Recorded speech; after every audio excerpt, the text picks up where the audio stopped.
Hello बच्चों, let us read the question. Question says if the system of equations kx plus y plus 2z is equal to 1, 3x minus y minus 2z is equal to 2, minus 2x minus 2y minus 4z is equal to 3 has infinitely many solutions, then k is equal to.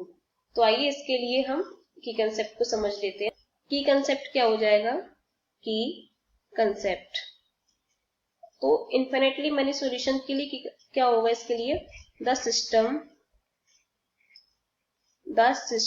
of equations will have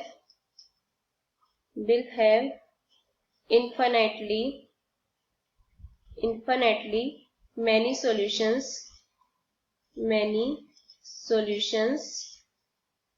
when.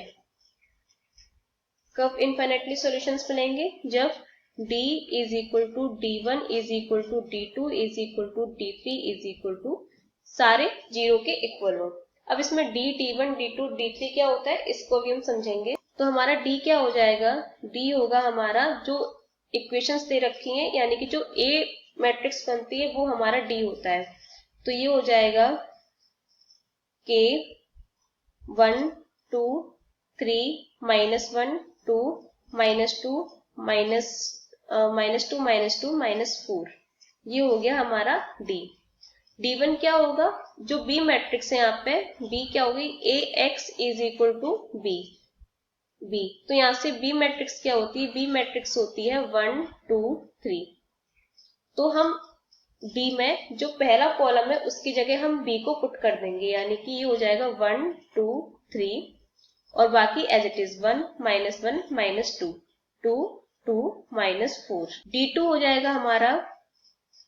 जाएगा हमारा हम second column की जगह b को put कर देंगे तो, और बाकी एज इट इज k 3 -2 1 2 3 2 2 -4 और यहाँ पे ये -2 है हर जगह -2 -2 -2. एंड d3 हो जाएगा d3 k 3 -2 1 -1 -2 और 1 2 3 इज इक्वल टू 0. तो अब हम यहाँ से किसी एक डिटरमिनेंट को सॉल्व करके k की वैल्यू फाइंड करेंगे. अगर हम पहले डिटरमिनेंट को लेते हैं तो यहाँ पर k 0 हो जाएगा, यानी कि मतलब कोई सॉल्यूशन ही नहीं निकलेगा k का. d1 में k है नहीं है और d2 को हम सॉल्व करेंगे तो क्या हो जाएगा? On solving d2 is equal to 0. Now solving d2 is equal to 0. तो डिटरमिनेंट क्या है हमारे पास में? ये है k 3 -2 1 2 3 2 -2 -4 इज इक्वल टू 0. तो k ये हो जाएगा -8 और ये हो जाएगा प्लस का 6. -1 ये हो जाएगा हमारे पास में -12 और ये -4 और ये +2 ये हो जाएगा 9 + 4 इज इक्वल टू 0. तो ये हो जाएगा -2k और ये -12 -4 -16 और ये +16 और ये 9 और 4 13 13 + 2 13 × 2 26 इज इक्वल टू 0.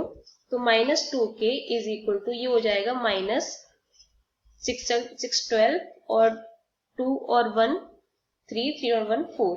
तो minus plus k is equal to 21. तो k की वैल्यू हमारी यहाँ से कितनी आ गई? 21 आ गई है. तो यही हमारा आंसर है. Hope you understood it well. Best of luck.